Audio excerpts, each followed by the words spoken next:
Good evening all my friends. तो आप सब ने वोटिंग पोल में oral and motor activity skill के लिए वोट किया था। तो आज सर आपको दिखाएंगे कि ओरल मसाज कैसे करते हैं। तो सर मैं आपसे पूछना चाहती हूँ, ये जो ओरल मसाज होता है इससे बच्चों में फ़ायदा क्या होता है, यानी इसका बेनिफिट क्या है? देखिए, ओरल मोटर एक्सरसाइज में फ़ायदा बहुत किस्म का होता है। जैसे जिस बच्चे का स्पीच का प्रॉब्लम है, अगर स्पीच का प्रॉब्लम नहीं है फिर भी बच्चा कुछ भी चीज़ मुंह में ले लेता है जो अनवांटेड चीज़ें से, जैसे कुछ गंदा चीज़ मुंह में लेता है और हर वक्त मुंह में उंगलियां डालता है। और शायद मान लीजिए कि आपका बच्चे का 3 साल हो गया फिर भी अभी भी आपका बच्चा का सॉलिड फूड च्यूइंग नहीं करता, तो ये सब के लिए जो ओरल मोटर एक्सरसाइज है ये बहुत फ़ायदेमंद है।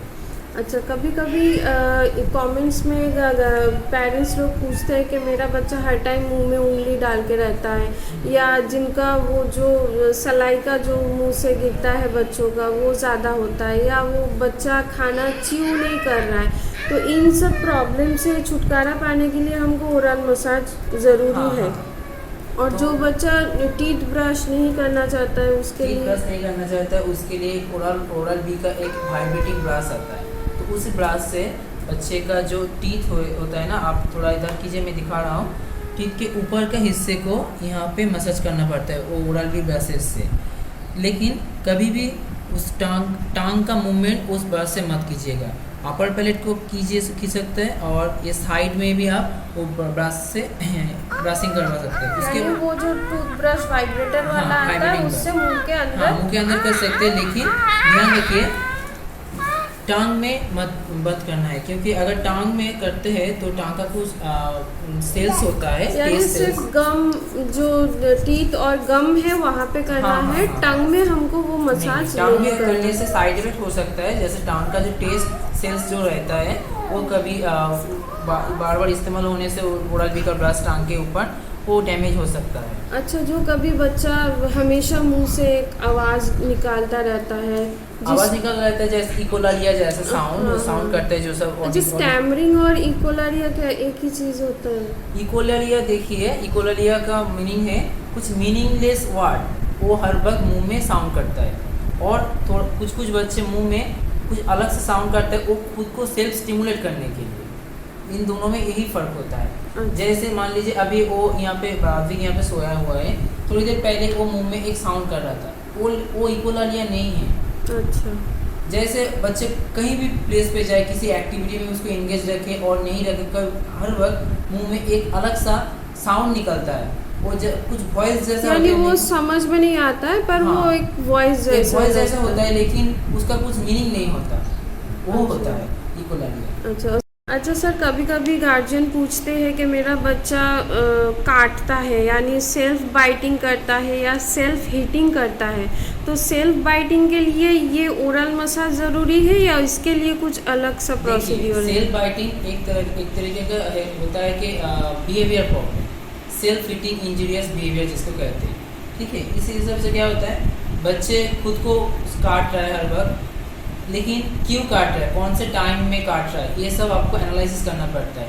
ये सिर्फ उसके मुंह में जो टीथ का प्रॉब्लम है तो ऐसे नहीं, कुछ बच्चे का सेंसरी प्रॉब्लम होता है, तभी उस बच्चे खुद को बाइट करता है। लेकिन जितना बच्चा वो बाइटिंग करता है खुद को, उनमें से ज़्यादातर बच्चे का बिहेवियर प्रॉब्लम रहता है। अच्छा, उसके लिए क्या बिहेवियरियल थेरेपी करना पड़ता है, जिसको बोलता है ABA therapy, applied behaviour analysis.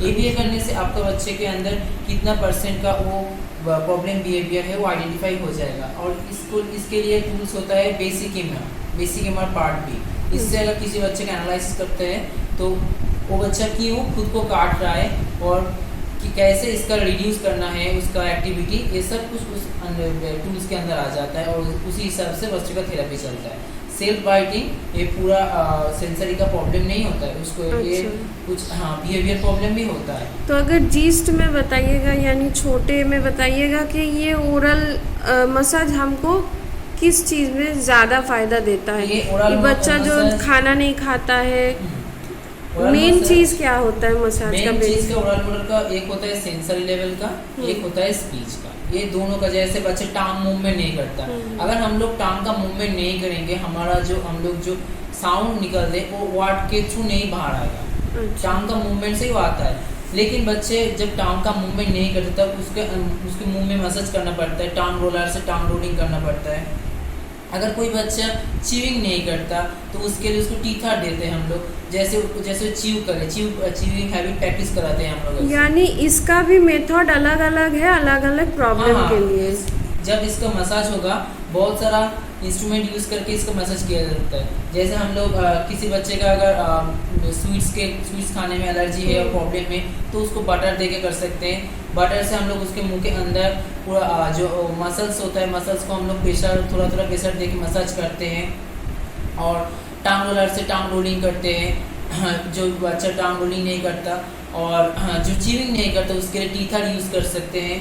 और मुंह के बाहर भी हम लोग क्लॉकवाइज एंटी क्लॉकवाइज इस चीज के ऊपर हम लोग मसाज करते हैं। अच्छा सर, तो अभी आप मसाज दिखा दीजिए पर थोड़ा स्लोली दिखाइएगा। ओके ओके, हाँ मैं स्लोली दिखा रहा हूँ कि स्टेप बाय स्टेप कैसे कर सकते हैं।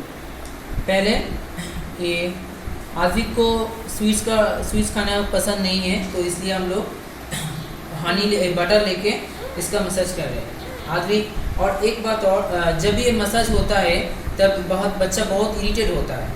कोई भी बच्चा शांति से सो के ये मसाज नहीं करता, तो इसलिए आपको थोड़ा सा केयरफुल रहना पड़ेगा। क्योंकि अगर बच्चा हाथ पैर छोड़ेगा इधर उधर और मुंह का मूवमेंट कर लेगा तो उसका अंदर का हिस्सा जो टांग और चीक काट सकता है, तो आपको केयरफुली उसको होल्ड करके करना पड़ता है। देखा भी तो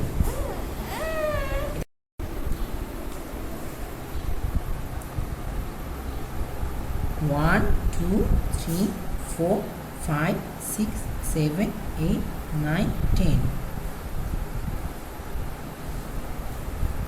1 2 3 4 5 6 7 8 9 10। ये exercise clockwise 10 times and anti clockwise 10 times करना पड़ेगा, ये राइट और लेफ्ट बोथ साइड में। 1 2 3 4 5 6 7 8 9 10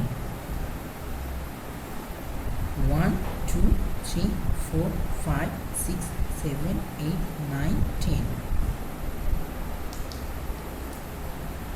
अब बटर लेके इसके टीथ के ऊपर जो गम है यहाँ पे थोड़ा करके प्रेशर दे के एक्सरसाइज करना पड़ता है। जैसे कोई बच्चा अगर च्यूइंग नहीं करता, च्यूइंग का हैबिट नहीं है और वो प्रॉब्लम सॉल्व हो जाता है।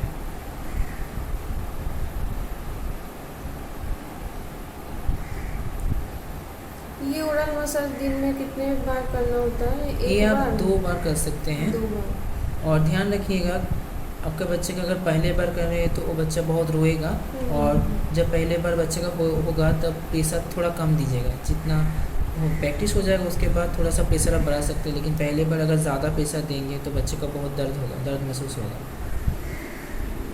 ऐसे ही नीचे वाले हिस्से में भी करना पड़ता है।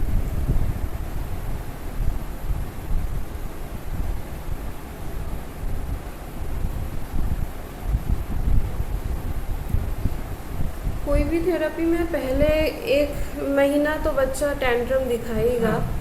1 महीने के बाद से वो थोड़ा उसके लिए हैबिचुएट हो जाता है। और उसके बाद जैसे आदमी का भी पूरा 1 साल लगभग हो ही गया है ओरल मसाज होते हुए, तो इसलिए वो थोड़ा सा शांत है।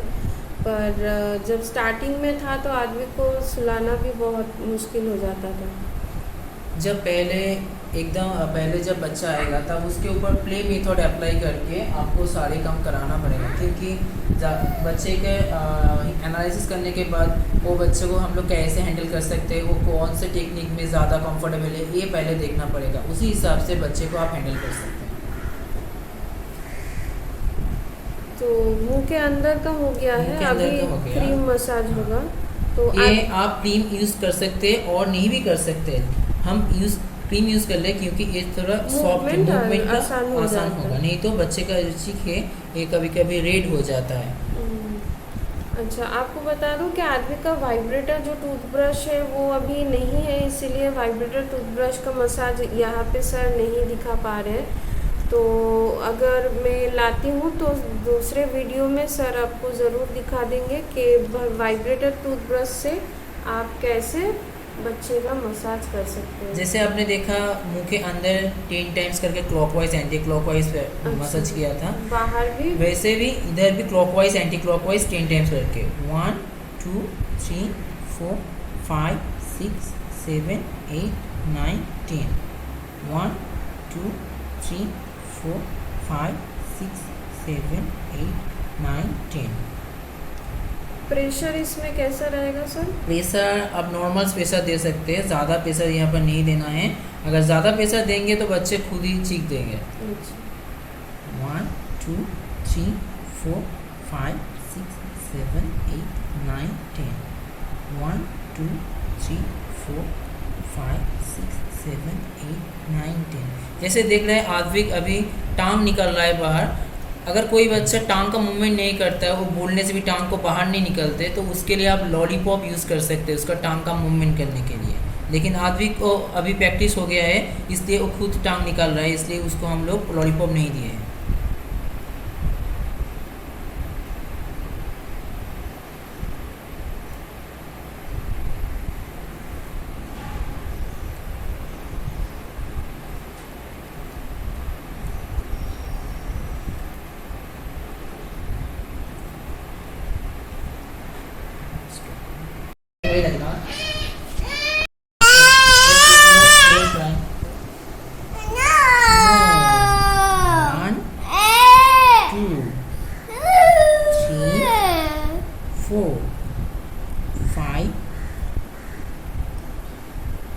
Six, 7, 8, 9, 10।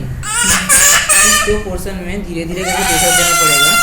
इस पोर्शन को इधर प्रेस करना है और इस पोर्शन को इधर प्रेस करना है। फिर से इस पोर्शन को इधर थोड़ा सा प्रेस करना है, इधर प्रेस करना है। इसका राइट और लेफ्ट मूवमेंट करना पड़ता है। जॉ मूवमेंट करते हैं, जॉ का एक बार राइट साइड आप मूवमेंट कीजिएगा, एक बार लेफ्ट साइड कीजिएगा। आदि मुख खोलो, मुख खोलो, मुख खोलो। Do this 1 2 3 4 5 6 7 8 9 10। एक बार 1 2 3 4 5 6 7 8 9 10। अगर आपका बच्चा जॉ मूवमेंट नहीं करता, माउथ का मूवमेंट ठीक से नहीं करता, तो आपके बच्चे का जॉ को ऐसे पकड़ के करके आप मूवमेंट कर सकते हैं। 1 2 3 4 5 6 7 8 9 10। और ये मूवमेंट करते वक्त आपको ध्यान रखना पड़ेगा कि आपका बच्चे का टांग बाहर नहीं है, क्योंकि अगर दो दांत के बीच टांग फंस जाएगा तो टांग कटने का डर रखता है। तो इस हिसाब से आप केयरफुल रहना और बच्चे को पहले शांत कीजिएगा, उसके बाद ये कंप्लीट कीजिएगा।